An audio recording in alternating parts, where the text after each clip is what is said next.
Good day, folks. Welcome to Answers Life. I hope everyone's doing great today. Hopefully, this video will restore a little bit of hope the in many of you younger people out here in the workforce. And when I say younger, I'm talking the younger millennials, the Gen Ys, and the Gen Zs. Even for those of you that might be around my age or perhaps a little older, maybe this video can do a thing or two for some of you guys as well.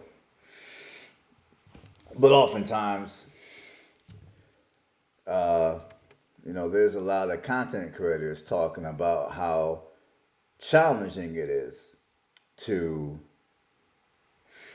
be able to claim the American dream in this day and age. And off the top, I do agree. I mean, compared to even 10 years ago, I would say the American dream for many people would be a lot harder to achieve simply because the cost of living today is much higher than it used to be. But I don't believe it's impossible. I believe if you really want to, you can still achieve the American dream. Before I go any further, first, what is the American dream?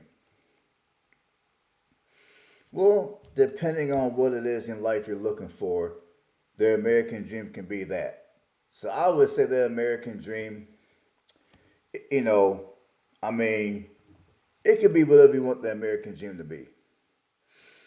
Now, of course, if I were to go by what many people would consider the American dream to be, I would say, minimally speaking, it would be that you one day become a homeowner. The American dream would be that basically you become a homeowner. Now, for some people, the American dream might be not only do you become a homeowner, but you also become an entrepreneur. And for some people, the American dream would be a combination of one day you become a homeowner and the job you're working pays a sufficient hourly wage to where you can live in comfort. You have enough money to pay all your bills, plus enough left over to put away in a retirement slash investing. And on top of that, you got enough money to maybe take a couple of nice little vacations throughout the year. But I would say the American dream could be whatever you want the American dream to be. Now, for me, I don't, and honestly, I don't even like using the American dream. I prefer to say the American reality. But, whatever. Now, now for me, the American dream for me has always been to be able to not only own, but to also have my house paid off. Ever since I went broke back in the late 2000s, during the last recession, basically, my American dream was to own a house that was paid off. And given that I wouldn't have to worry about house payments, I would be able to do a lot more traveling. Cause I've always for the longest enjoyed traveling. So that has always been my American dream. And of course, if I want to splurge a little bit, treat myself to some extra stuff, I can do that and pay cash. And then when it comes time, then when that end of the month comes, I don't have to worry about uh, do I buy me a bag of growth? Do I buy me a cart full of decent food? And then beg for mercy and then beg the utility company for mercy, hoping that they'll allow me to pay my bill late, or they'll allow me to go on some kind of a payment plan? Or do I pay my utility bill and then for the next month or whatever, I try to make 3 meals a day out of peanut butter and jelly and ramen noodles? See, those were the type of decisions, and I understand what I just said may have been a bit of an exaggeration, but those were the type of decisions that I did not want to have to make for the rest of my life.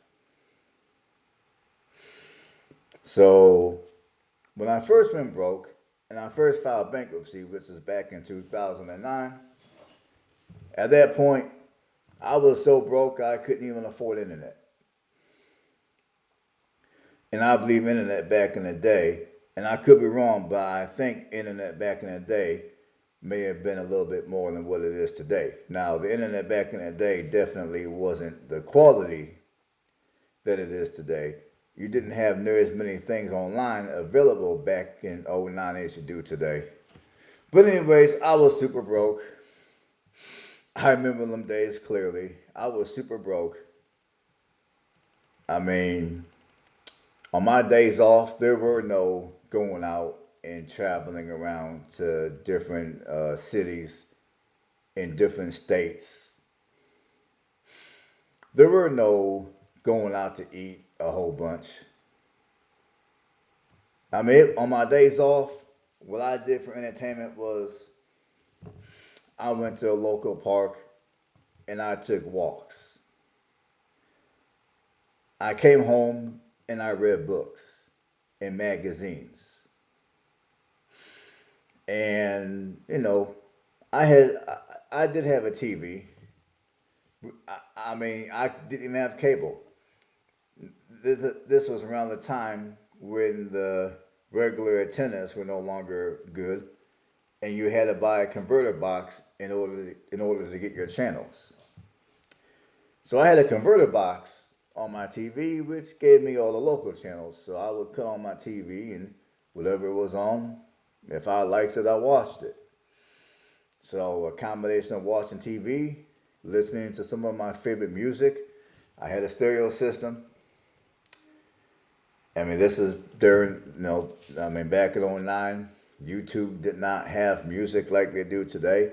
So I had a stereo system, and I had a crap load of CDs I had a big collection of CDs that I've accumulated over many years. So I would come home for entertainment. I would come home, pop in a CD, listen to some music, come on my TV, watch TV. That, or I would go to the local park and walk around the park just to make things a little bit more interesting for me. I might go the next city over and go to their park and take walks, or I would come home and I would pick up a book or a magazine and read. And for the most part, the type of articles I would read were articles that were about financing, because I was looking for every tool out there to get myself out of debt. Well, I filed bankruptcy, but I was looking for every tool out there to learn how to be more financially responsible, to perhaps learn ways that might be learn ways to where I can earn money outside of working regular jobs. I was trying to get all that information in. I had a library card. I know some of you younger folks, you may not know what that is, but I had a library card. I went to my local library, and I would always check out 3 to 4 books. And my goal would be to have those books read within a week. If the books were bigger, I give myself an extra week, 2 weeks. And I gotta say, I've learned a lot from these books. Now, some of the advice I did not take because it did not pertain to me, or two, I just didn't agree with it. But most of the advice I did take, and to this day, I still use a lot of it. Cause see, for me, when it comes to financing, I did not learn. I mean, I'm not saying I'm a financial guru because I'm far from it. So let's get that out of the way. But what I've learned about financing, where it was a mixture of trial and error, of me just making a bunch of dumb choices and then having to suffer the consequences afterwards, mixed in with reading about finances. I mean, I read a whole crap load of Dave Ramsey, and there are other books written by various authors that talked about finances. I read a bunch of their books as well. I even, if there is a DVD available that may have something for me to watch, I would pop it in my computer and watch it. I also had a DVD player. Some of y'all younger folks may not remember those. A DVD player, yes. I had a DVD player. Sometimes I'll pop in my DVD player and watch it. So, I so back when I was broke, I was super busy educating myself about finances, learning how to invest, and understanding and understanding the importance of getting out of debt and staying out of debt.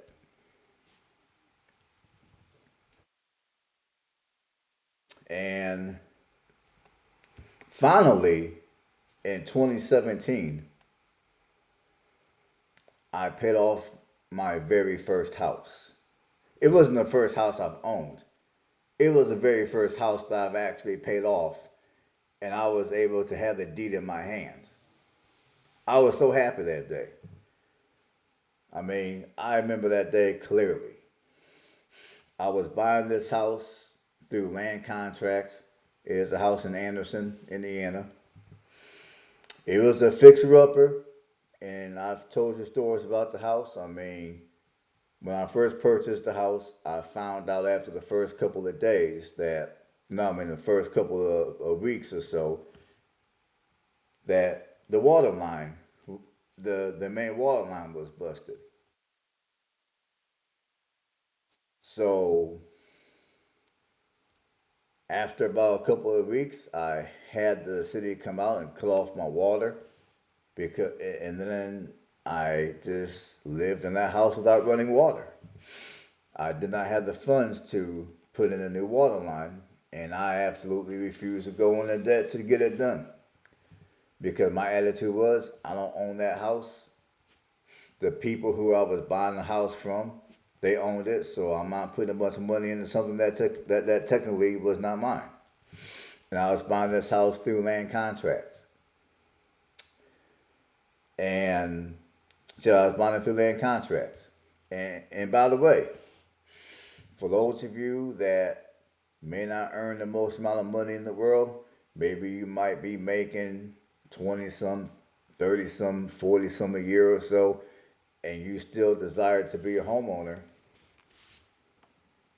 I mean, there are houses out there that you can buy through land contract slash owner financing. Now, of course, before you do that, please, triple please do your due diligence.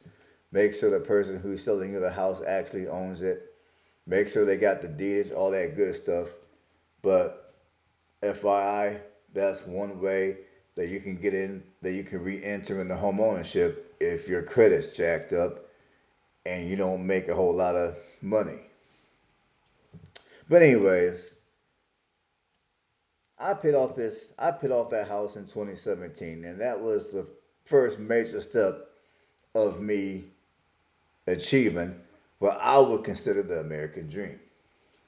It was no longer a dream, it was my reality. The deed was in my hand within, I want to say, a couple of weeks or so after I wrote that final check.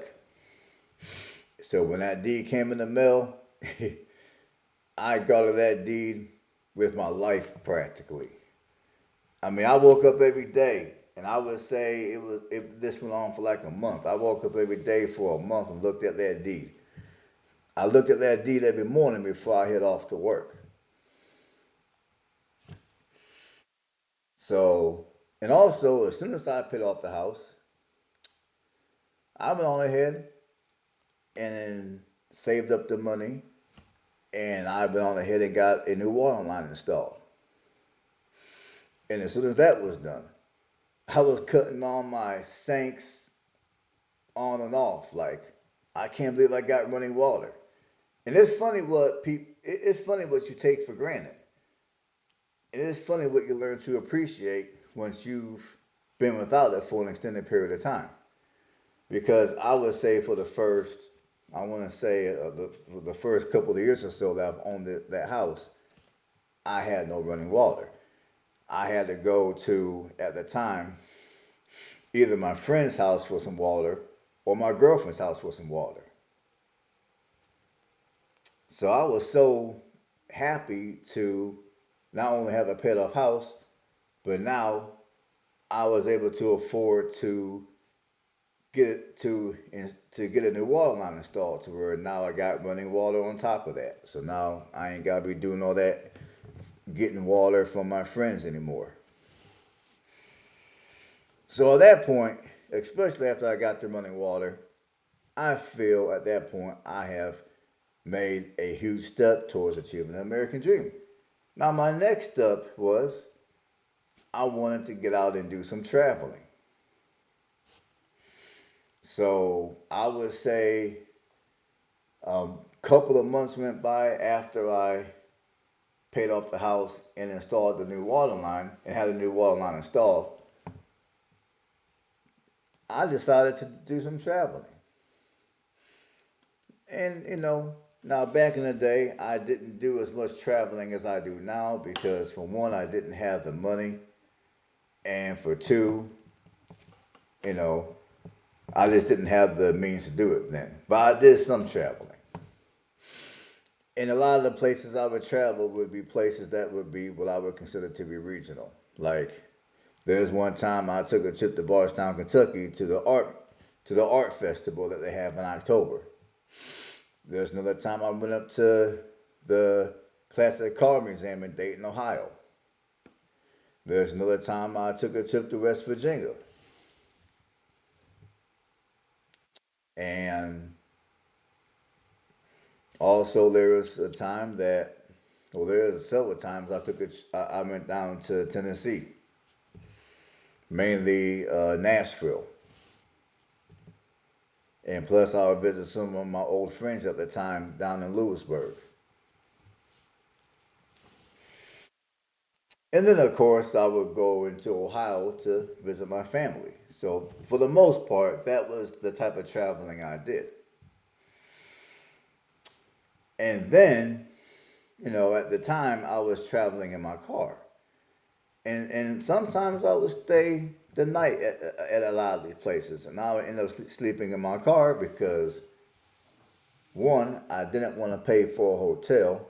And secondly, I've been watching channels at that time to where people were making documentaries of themselves sleeping in the van, sleeping in their campers and all that type of stuff. I didn't have no van, didn't have none of that. All I had was my car, so I slept in the car.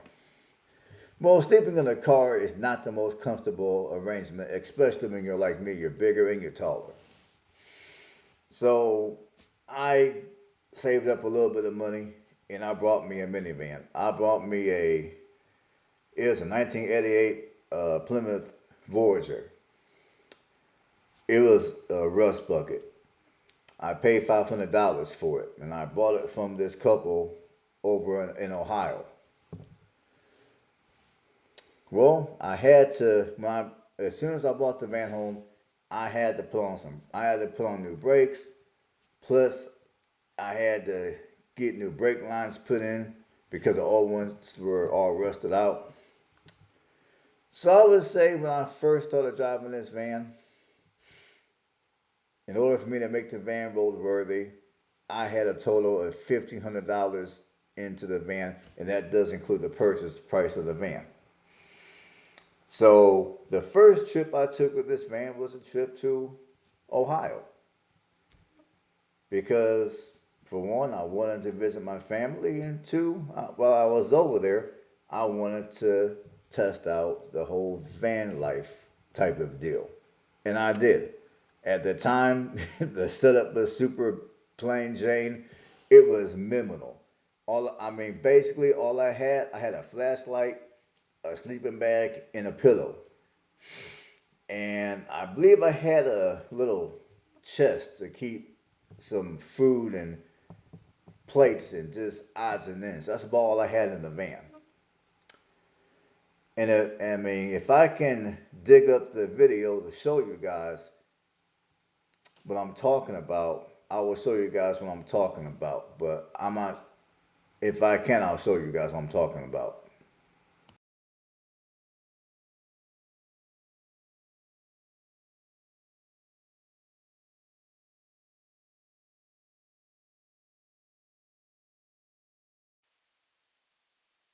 So, anyways,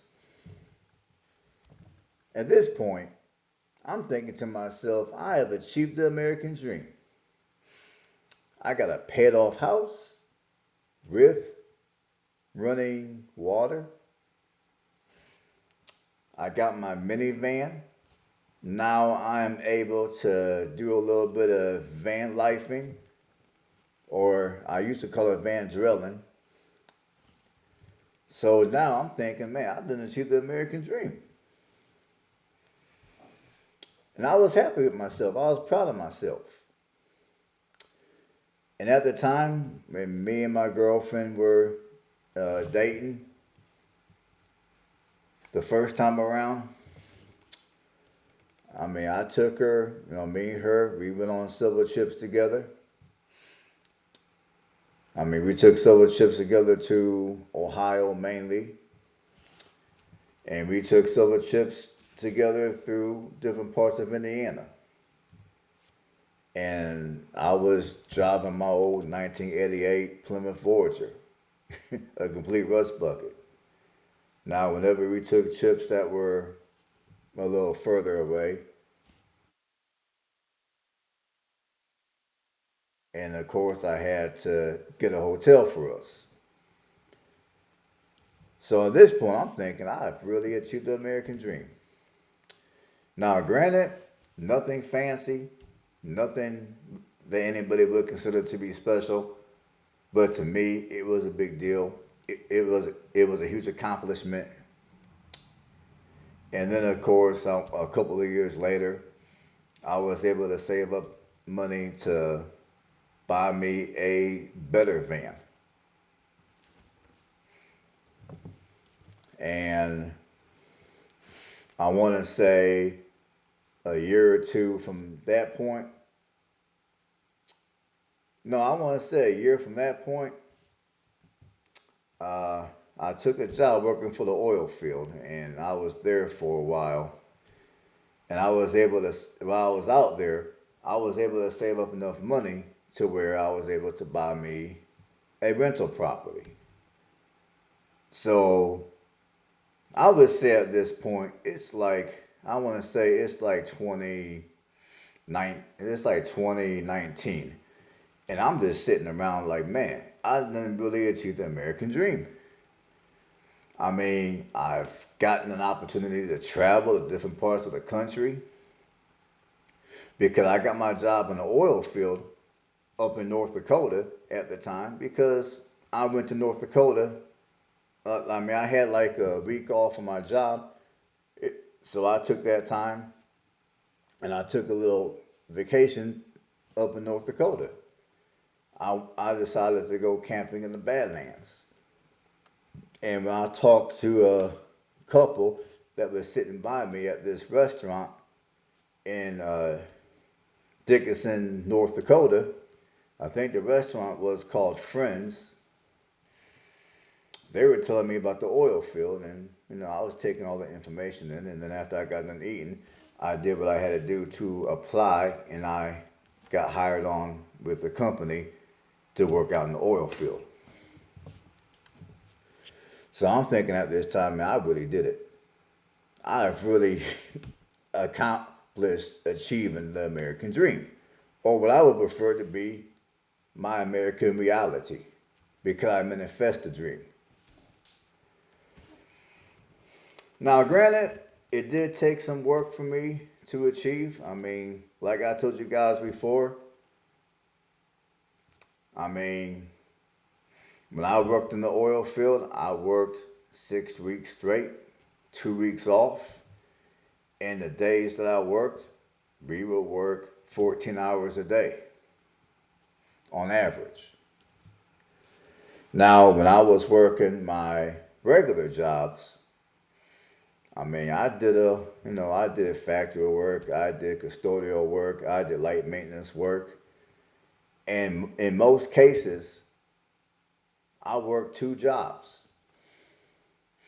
I would work one job that was 8 hours long, and then I would go to a part-time job where I worked 4 hours, and then twice a week I would also donate plasma.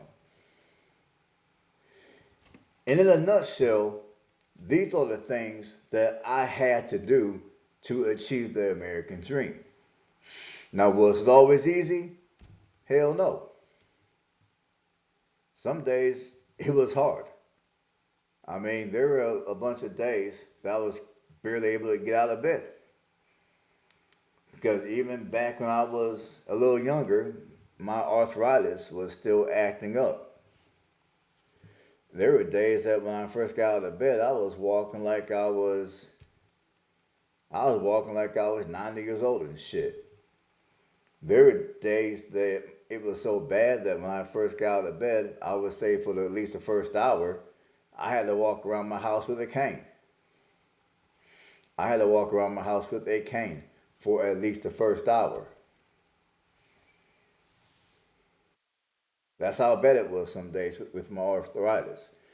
And whenever I go and donate plasma, after sitting on those beds for a half hour, 45 minutes while they're collecting my plasma, when I would get up and try to walk out the door to leave, it got to the point where I would have to go to the plasma center and walk out the door with my cane, because I would come in the building walking okay, but then when I leave the building, my ankles would be so bad I had to walk out the building with my cane. So I say all this to say that I believe even today, with inflation, it is still possible to achieve the American dream. It's just that you're going to have to make a decision that you want the American dream. You want to manifest that dream into a reality. You're willing to do what it takes within reason to achieve it. If you gotta work two jobs, work two jobs. You gotta donate plasma, and you got a good bill of health, then donate a little bit of plasma. If you're like me, and an opportunity arises to where maybe you might have to do a little bit of traveling, if you gotta do that to get your money up, to get your paper up, do that.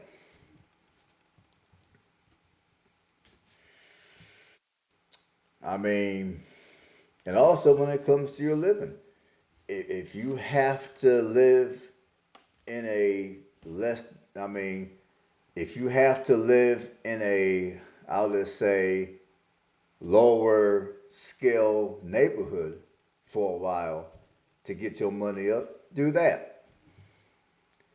I not only lived in a lower scale neighborhood, I purchased in that area. Because at the time, the area wasn't that bad. Now, people looked at me like, man, you done lost your mind. You going to buy a house in West Anderson? West Anderson is dangerous. I done heard from several people, man, West Anderson, Indiana is dangerous. I mean, old people be out there shooting and selling drugs and all that type of shit. So it's like, okay, whatever. I'll just use a little bit of street smarts and just, and just keep my head on the swivel. And this is what I did. But I was determined to achieve the American dream. I was not going to allow my bankruptcy in '09 to stop me from achieving the American dream. I got sick and tired of renting an apartment up in Indianapolis. I got sick of all that. I wanted a house. I wanted to own a house and have it paid off. I was determined to achieve that goal one way or another. And that's what I did. Now I get today, houses are a lot more expensive than they were back when I was going through the struggle. But also the income today is a little bit better than it was back in the day. But for you younger folks especially, don't waste your youth sitting around and being lazy.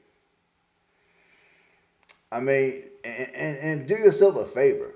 Now, I'm not saying that politics isn't important, and I'm not going to tell you who to vote for, who not to vote for. I could care less. But I will say this: try not to spend too much of your energy worrying about politics. The energy that some of y'all spend worrying about politics, you can take that energy and get you a second job. You can take that energy and be looking for some type of lucrative opportunity to where you can earn life-changing income. And I guarantee, once you achieve whatever your version of the American dream is, you're not going to care as much, if even at all, about who is in the White House. I mean, you might care a little bit, but you're not going to care as much because your mindset is going to be completely different.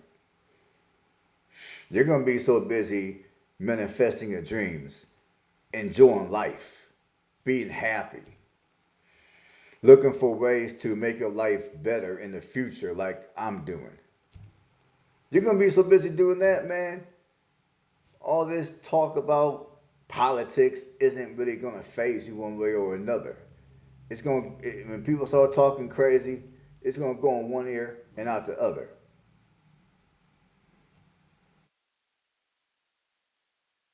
So, if you get nothing else out of today's video, understand one thing. You can achieve the American dream if you want to. The American dream does no long, the American dream does not have to stay a dream. It can become your reality. It's going to take work. It's going to take effort. And for most of you, it's going to take some very long hours punching a time clock. Or if you have a business, running your business. It's going to take some work. It's going to take some sacrificing.